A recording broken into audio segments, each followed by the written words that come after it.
இரண்டாவது இடத்துல மறைந்த தேமுதிகவுடைய தலைவர் கேப்டன் விஜயகாந்த் அவர்கள். ஆரம்பத்துல இவருடைய பேட்டி எல்லாம் சாதாரணமாக இருந்தாலும் 2011 தேர்தலுக்கு பிறகு இவருடைய பத்திரிகை அவதாரமே தனிங்க.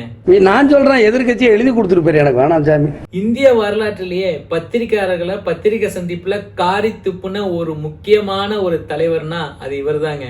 பயப்படுவீங்க பத்திரிகையாளர்கள், பத்திரிகை சந்திப்புக்கு அவர் பயப்பட மாட்டாரு, பத்திரிகையாளர் தான் பயப்படுவாங்க.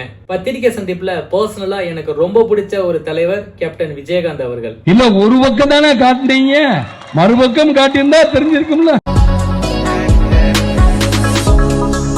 இரண்டாவது இடத்துல விடுதலை சிறுத்தைகள் கட்சியினுடைய தலைவர் அண்ணன் தொல் திருமாவளவன் அவர்கள். பத்திரிகைகள் எந்த மாதிரி கேள்வி கேட்டாலும் அதற்கு ஏற்றவாறு மிக தெளிவாக பல தரவுகளுடன் பதிலளிக்கக்கூடியவர் தொல் திருமாவளவன் அவர்கள்.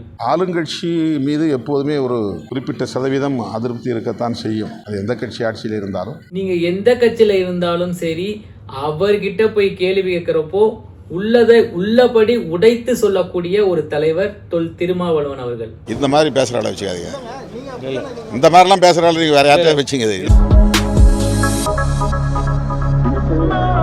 முதலிடத்தில் இருப்பது மறைந்த முன்னாள் முதல்வர் டாக்டர் கலைஞர் கருணாநிதி அவர்கள். எந்த ஒரு பத்திரிகையாளரும் இவர்கிட்ட கேள்வி கேட்டு இவரை மடக்கிடலாம்னு நினைச்சு எண்ணிட முடியாது.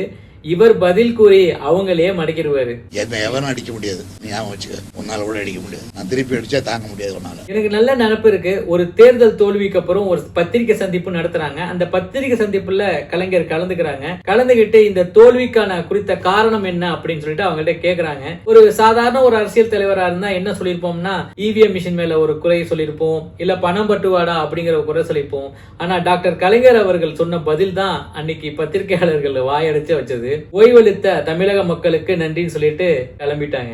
ஆண்டவன் படைப்பில் அனைவரும் சமம் எனில் அவன் உயர் ஜாதிக்கு மட்டும் தங்கத்தால் மூளை செய்து தலைக்குள்ளே வைத்தானா?